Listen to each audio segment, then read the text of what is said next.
الحمد للہ رب العالمین والصلاة والسلام علی سید الانبیاء والمرسلین اما بعد فاعوذ باللہ من الشیطان الرجیم بسم اللہ الرحمن الرحیم السلام علیکم ورحمۃ اللہ وبرکاتہ۔ ناظرین و سامعین ذی محتشم، آج ہم حاضر ہوئے ہیں انجینئر محمد علی مرزا صاحب کے ریسرچ پیپر کے حوالے سے گفتگو کرنے کے لیے، کیونکہ انجینئر محمد علی مرزا صاحب کا ایک ریسرچ پیپر ہے واقعہ کربلا۔ اس میں اس نے ایک باب باندھا ہے کہ باب بعنوان چوتھے خلیفے سیدنا حضرت علی رضی اللہ تعالی عنہ کے فضائل کا بیان اور ان پر ممبروں سے لعنت کرنے کی بدعت کب اور کس نے ایجاد کی۔ اس نے اسی باب کے اندر یہ ثابت کرنے کی کوشش کی ہے کہ حضرت امیر معاویہ رضی اللہ تعالی عنہ کے دور حکومت میں ان کے حکم پر حضرت علی رضی اللہ تعالی عنہ کو ممبروں پر گالیاں دی جاتی تھیں۔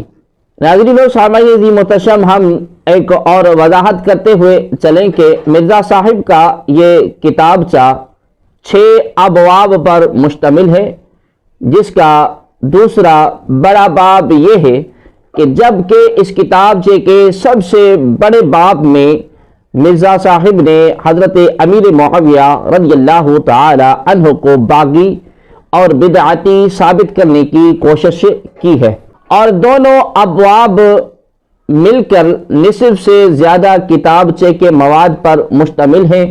یہ کتابچہ 32 صفحات کا ہے اور دونوں ابواب 17 صفحات کے ہیں، اور بقیہ ابواب میں بھی روایات کی بڑی تعداد سیدنا امیر معاویہ رضی اللہ تعالی عنہ سے متعلق ہیں، جنہیں مرزا صاحب کھینچ تان کر کے کبھی بریکٹس کی صورت میں ترجمے میں مضموم اضافے کر کے اور کبھی گھٹیا قسم کے فٹ نوٹس لگا کر امیر معاویہ رضی اللہ تعالی عنہ کے بارے ہر مثبت بات کو بھی منفی بنا دیا گیا۔ کتابچہ واقعہ کربلا کا پس منظر کم اور حضرت سیدنا امیر معاویہ رضی اللہ تعالی عنہ کے خلاف 4 شیٹ زیادہ معلوم ہوتا ہے، بلکہ اس کتابچے کا صحیح عنوان حضرت امیر معاویہ رضی اللہ تعالی عنہ کے خلاف 4 شیٹ ہی بنتا ہے کہ مرزا صاحب نے اپنی تئیں اس امت میں پیدا ہونے والے ہر فساد کی جڑ حضرت سیدنا امیر معاویہ رضی اللہ تعالی عنہ کو ثابت کرنے کی کوشش کی ہے، کہ جس کے رد میں ہم سلسلہ وار گفتگو کرتے آئے ہیں، کچھ ہم نے گفتگو کی ہے، اور انشاءاللہ تبارک و تعالی ہم اس سلسلے میں گفتگو آگے بھی کرتے رہیں گے۔ اللہ تبارک و تعالی ہم سب کو سرور عالم صلی اللہ علیہ وآلہ وسلم کی شریعت پر عمل کرنے کی توفیق عطا فرمائے، اور سرکار دو عالم صلی اللہ علیہ وآلہ وسلم کے تمام صحابہ کرام رضوان اللہ تعالی علیہم اجمعین کے ساتھ پکی سچی محبت رکھنے کی توفیق عطا فرمائے۔ ناظرین و سامعین ذی محتشم، اپنے اس دعویٰ کے ثبوت میں مرزا جہلوی صاحب نے جن روایات کو نقل کیا ہے، انہیں ہم راویوں کے اعتبار سے 5 قسموں میں تقسیم کر سکتے ہیں۔ پہلی قسم کی روایات سعد بن ابی وقاص رضی اللہ تعالی عنہ سے ہیں۔ صحیح مسلم کی روایت ہے، امر معاویہ بن ابی سفیان سعدا فقال ما منعك ان تسب ابا التراب۔ اس روایت کا غلط ترجمہ مرزا صاحب یوں کرتے ہیں کہ حضرت امیر معاویہ رضی اللہ تعالی عنہ نے سعد بن ابی وقاص کو حکم دیا کہ حضرت علی رضی اللہ تعالی عنہ کو برا بھلا کہیں، حالانکہ یہ روایت میں یہ کہیں بھی موجود نہیں ہے کہ حضرت امیر معاویہ رضی اللہ تعالی عنہ نے اس طرح کے کوئی الفاظ کہے ہوں۔ میں وہ حدیث پاک آپ کو پڑھ کے سناتا ہوں کہ امارا معاویہ بن ابی سفیان سعدن کا معنی یہ ہے کہ امیر معاویہ نے سعد بن ابی وقاص رضی اللہ تعالی عنہما کو امیر حج مقرر کیا۔ البتہ یہ ضرور ہے کہ حضرت امیر معاویہ رضی اللہ تعالی عنہ نے سعد بن ابی وقاص سے سوالیہ انداز میں پوچھا کہ ما منعک ان تسب ابا تراب، کہ آپ کو ابو تراب کو برا بھلا کہنے سے کس چیز نے روک رکھا ہے؟ تو یہ ایک سوال ہے، نہ کہ کوئی حکم ہے، جس طرح مرزا جیلوی صاحب اپنا مکمل زور لگا کے اور ثابت کرنے کی کوشش کرتے ہیں کہ سیدنا حضرت امیر معاویہ رضی اللہ تعالی عنہ نے حضرت سعد بن ابی وقاص رضی اللہ تعالی عنہ کو اس طرح کا کوئی حکم نامہ جاری کیا۔ دوسرا یہ ہے تب کا لفظ استعمال ہوا ہے جس کا معنی نامناسب الفاظ میں تذکرہ کرنا ہے، جیسا کہ سبابہ شہادت کی انگلی کو کہتے ہیں، اور عرب کسی کو آر دلانے کے لیے اس انگلی سے اشارہ کرتے تھے۔ صحیح مسلم کی روایت میں ہے کہ رسول اللہ صلی اللہ علیہ وآلہ وسلم نے دعا فرمائی، ایو عبد من المسلمین سببتہ او شتمتہ ان یکون ذالک لہ زکاة و اجرا، یعنی اے اللہ جس مسلمان کو بھی میں نے سب و شتم کیا یعنی اس پر تنقید کی تو میرے اس عمل کو اس کے لیے گناہوں کی معافی اور اجر کا ذریعہ بنا دے۔ تو سب و شتم کا معنی تنقید بھی ہے۔ اب حضرت امیر معاویہ رضی اللہ تعالی عنہ نے سوال کیوں پوچھا؟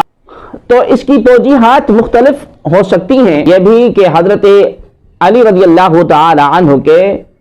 وہ کیا خواص ہیں کہ جن کی وجہ سے آپ ان پر نقد نہیں کرتے جبکہ کچھ اور لوگ کر رہے ہیں۔ سنن ابن ماجہ کی روایت ہے کہ حضرت امیر معاویہ حج کے لیے تشریف لائے تھے تو ایک مجلس میں حضرت علی رضی اللہ تعالی عنہ کا ذکر چھڑ گیا، تو یہ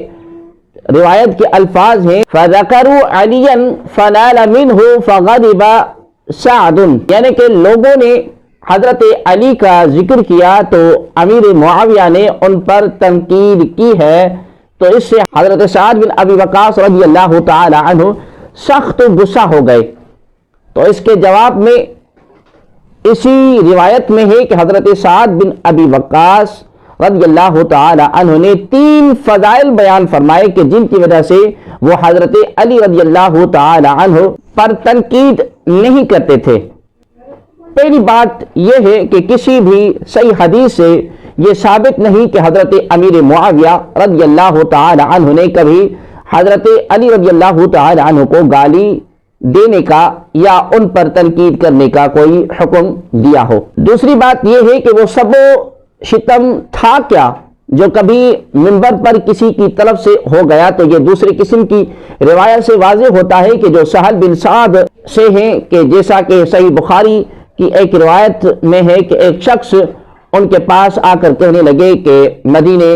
کا گورنر حضرت علی رضی اللہ تعالی عنہ کو منبر پر برا بھلا کہتا ہے، تو سہل بن سعد نے کہا کہ فیقول ماذا قال یقول له ابو تراب فضحک، وہ کیا برا بھلا کہتا ہے؟ تو اس شخص نے کہا کہ حضرت علی رضی اللہ تعالی عنہ کو ابو تراب کہتا ہے۔ تو سہل بن سعد یہ سن کر مسکرا پڑے اور انہوں نے بعد میں کہا کہ یہ نام تو حضرت علی رضی اللہ تعالی عنہ کو بہت محبوب تھا۔ تو یہ بات درست ہے کہ امیر مدینہ نے حضرت علی رضی اللہ تعالی عنہ کے لیے یہ الفاظ بطور نقد استعمال کیے تھے، لہذا اس کا یہ عمل بالکل غیر مناسب تھا، لیکن کہنے کا یہ مقصد ہے کہ مرزا صاحب جو یہ تاثر دیتے نظر آتے ہیں کہ حضرت علی رضی اللہ تعالی عنہ کو برسر منبر گالیاں دی جاتی تھیں اور لوگوں کے ذہنوں میں پنجابی کی گالیاں آ جاتی ہیں، یا جس طرح سندھی لوگ گالیاں دیتے ہیں اس طرح کی گالیاں آ جاتی ہیں، اور جن میں کسی کی ماں بہن ایک کر دی جاتی ہے تو وہ یہ کام غلط کرتے ہیں۔ اب مرزا جیلوی صاحب کا یہ کہنا کہ برسر منبر گالیاں دینے کا کوئی اسٹیٹ آرڈر جاری ہوا تھا تو یہ بہتان عظیم ہے، اور اس بہتان کو ثابت کرنے کے لیے جس انجینئرنگ کی ضرورت ہے وہ کمال درجے میں مرزا صاحب میں موجود ہے، اور ایسے وہ خود بھی اس کا اقرار کرتے ہیں کہ وہ انجینئرنگ کرتے ہیں۔ تو دینی معاملات میں انجینئرنگ کیا کوئی اچھی چیز ہے کیا؟ اب تیسری قسم کی روایات کا مرکز راوی عبداللہ بن ظالم ہے، جو سعید بن زید سے روایت کرتا ہے کہ عبداللہ بن ظالم کی روایت کا خلاصہ یہ ہے کہ حضرت مغیرہ بن شعبہ رضی اللہ تعالی عنہ نے خطبہ مقرر کیے ہوئے تھے جو لوگوں کو حضرت علی رضی اللہ تعالی عنہ پر لعنت بھیجنے کا حکم کرتے تھے، لیکن اس معاملے میں عبداللہ بن ظالم کی روایت قابل قبول نہیں ہے، جیسا کہ امام بخاری رحمۃ اللہ تعالی علیہ کا کہنا ہے کہ عبداللہ بن ظالم عن سعید بن زید عن النبی صلی اللہ علیہ وسلم ولا یصح، یعنی عبداللہ بن ظالم کی سعد بن زید سے روایت صحیح نہیں ہے۔ چوتھی قسم کی روایت کا مرکز راوی ابو عبداللہ جدلی ہے۔ ان روایات کا خلاصہ یہ ہے کہ حضرت سیدنا امیر معاویہ رضی اللہ تعالی عنہ کے دور حکومت میں حضرت علی رضی اللہ تعالی عنہ کو برا بھلا کہنا عام فعل تھا۔ ابو عبداللہ جدلی کے بارے ابن سعد لکھتے ہیں وکان شدید التشیع، یعنی کہ وہ کٹر شیعہ تھے۔ امام ذہبی اس کے بارے میں کہتے ہیں کہ یعنی بغض رکھنے والا شیعہ ہے، اور راوی اگر بدعتی ہو اور اس کی روایت اس کی بدعت کے حق میں ہو تو اس کی ایسی روایت قابل قبول نہیں ہوتی۔ یہ محدثین کا اتفاقی کلیہ ہے، لہذا اس مسئلے میں اس راوی کی روایات مردود ہیں۔ پانچویں قسم کی روایت قیس بن ابی حازم کی ہے، جو خود مرزا صاحب کے موقف کے خلاف دلیل بن رہی یہ کہ منطقی دلیل کہ انہوں نے آپس میں جنگ و جدال کر لیا تو گالم گلوچ کیوں نہ کی ہوگی؟